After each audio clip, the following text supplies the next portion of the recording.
Welcome back to Solozaur Cooking. I'm Alex and today we're going to be making coconut macaroons. No, not macarons, macaroons. In opposite to their more popular cousin, macaroons are super easy to make. You don't need any special tools. It's even great to do with kids. So let's jump right in and see how it's made.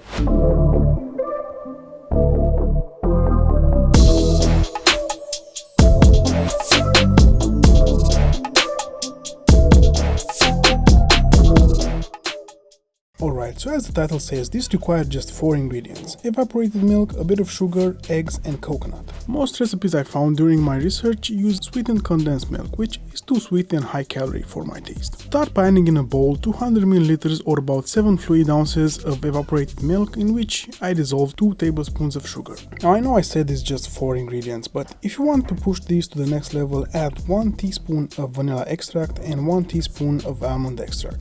Both are optional, but they're what take these from okay to great. Stir them together to combine, then add 170 grams or about 2.5 cups of shredded unsweetened coconut. And for our last ingredient, add 1 egg white. And that's it. Stir with a spatula to combine them all. You'll see as you stir that the coconut will absorb the liquid and change into a flaky yet moldable consistency, but if it comes out too wet or too dry, adjust by adding more evaporated milk or more coconut. Moving on to the shaping, I've recently got this big 59 cm diameter ice cream scoop that makes it easier to shape. Start by gathering a bunch of the dough. Press it into the side of the bowl and again with your hand to compress it. Then place it in a deep plate filled with coconut to coat with.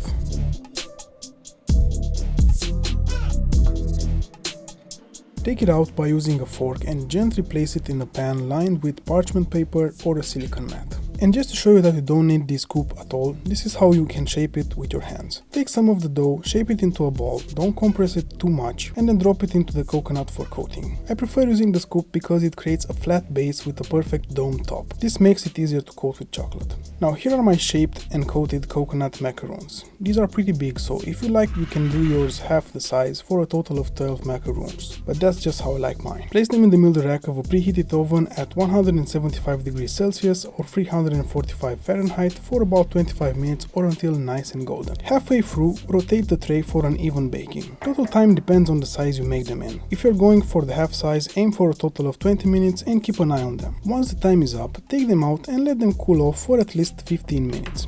In that time, we can get started on our melted chocolate. Start with 70 grams or 2.5 ounces. Chop it with a knife, beware of the flying chocolate, then add it into a microwave-safe dish and melt it. I did it in 3 1-minute intervals. Pour it in a dish that's big enough for you to maneuver the macaroons in, but small enough so that the chocolate can coat the sides of the macaroon base.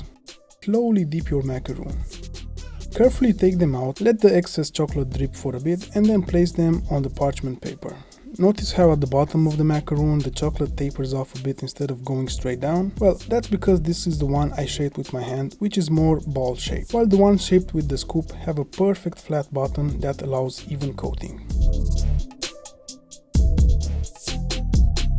Once done, you might have some leftover melted chocolate. What I like to do with mine is dip and coat some cookies. Now you have both chocolate dipped macaroons and cookies. Let the chocolate cool off completely for at least 2 to 3 hours, at which time they'll easily release from the paper and you can transfer them to a plate.